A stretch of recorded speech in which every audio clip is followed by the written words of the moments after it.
देखिए, पिछले 2 साल से हरियाणा बनाओ अभियान का संघर्ष चल रहा है, जिसमें पूरे हरियाणा में 50 से ज़्यादा जनसभाएं और मीटिंग यशपाल राणा जी ने की हैं। हरियाणा का अलग हाई कोर्ट और हरियाणा की अलग राजधानी को लेकर जो यशपाल राणा जी का संघर्ष रहा है पिछले 2 साल का, उसको लेकर हरियाणा बनाओ अभियान ने एक फैसला किया था कि इनको और साथ में राजकुमार सलूजा जी को और अपने रविकांत सैन साहब को सम्मानित करने का फैसला लिया था।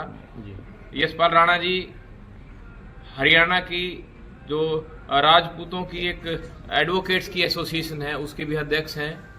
तो आज इनको हमारी सभी एडवोकेट साथियों ने, सामाजिक कार्यकर्ताओं ने मिलकर एक तलवार भेंट की और इनको सम्मानित किया गया, पगड़ी पहनाकर इनको सम्मानित किया गया। आने वाले समय में हमें उम्मीद है कि यशपाल के नेतृत्व में पूरे हरियाणा में इस अभियान को और तेज किया जाएगा, ताकि हरियाणा की अलग राजधानी हरियाणा की भूमि पर लेकर आया जा सके, हरियाणा का अलग हाई कोर्ट हरियाणा में बने। इसको लेकर ही हमारी पूरी टीम संघर्षरत है। 2 साल से हम संघर्ष कर रहे हैं, आगे हमारा संघर्ष और तेज होगा। इसमें सभी वर्गों के लोग इसके साथ जुड़ने शुरू हो गए हैं और अब वो दिन दूर नहीं जब हरियाणा का राजधानी और हरियाणा का हाई कोर्ट हरियाणा की धरती पर होगा। हमने प्रधानमंत्री जी को भी रिप्रेजेंटेशन दिया है। हरियाणा के चुने हुए जितने भी प्रतिनिधि हैं, मेंबर पार्लियामेंट हैं, एमएलएज हैं, मुख्यमंत्री हैं, सभी को हमने रिप्रेजेंटेशन दिया कि हरियाणा को बने 57 साल हो गए। 57 साल के बाद भी हरियाणा की आज अपनी राजधानी अपनी भूमि पर नहीं है, हरियाणा का हाई कोर्ट अपनी भूमि पर नहीं है। हरियाणा के बाद 10 नए राज्य बने, 10 के 10 राज्यों में साथ ही हाई कोर्ट और अपनी अपनी राजधानी बनाई गई। हमारी मांग यह है कि चंडीगढ़ में जो हमारी बिल्डिंग्स हैं, जो हमारी स्थिति है, वो ऐसी कैसी रहे और एक नई हम राजधानी हरियाणा की धरती पर बनाएं, ताकि लोगों को रोजगार के अवसर मिले। हरियाणा में बेरोजगारी चरम पर है।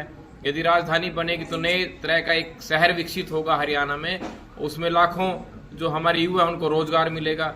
हाई कोर्ट हरियाणा में जाएगा तो शीघ्र और सस्ता न्याय तभी हम दे सकेंगे। अदरवाइज आज हालात ये है कि 20-20 साल तक कोर्ट केसेस के फैसले नहीं हो पाते। हमारे जजेस की प्रमोशन का यदि हम देखें, पंजाब में और हरियाणा में यदि एक ही दिन जज अपॉइंट होता है तो पंजाब के जजेस हाई कोर्ट तक चले जाते हैं प्रमोशन से और हरियाणा के जजेस सिर्फ डिस्ट्रिक्ट में ही रिटायर हो जाते हैं। ये सारे मुद्दे हैं जिनको लेकर बाकी विस्तार से जो हमारे अधिवक्ताओं के राजपूतों के अध्यक्ष भी हैं और हमारे सह संयोजक भी हैं यशपाल राणा जी हरियाणा बनाओ अभियान के, वो आपको विस्तार से इसके बारे में रखेंगे किस तरह से संघर्ष को आगे चलाया जाए। अध्यक्ष जो हैं उदय भान जी को भी हमने रिप्रेजेंटेशन दिया। हमने सुशील गुप्ता जो आम पार्टी के अध्यक्ष हैं उनको भी रिप्रेजेंटेशन दिया और अंबाला लोकसभा से जो प्रत्याशी हैं बंतो कटारिया जी को हमने रिप्रेजेंटेशन दिया। वरुण मुलाना जी को हमने रिप्रेजेंटेशन दिया।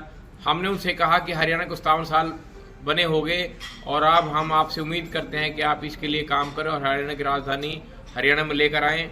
वरुण मुलाना जी ने कहा कि आपकी बात से मैं सहमत हूँ और ये एक अच्छा मुद्दा है जिसमें मेरा सहयोग रहेगा।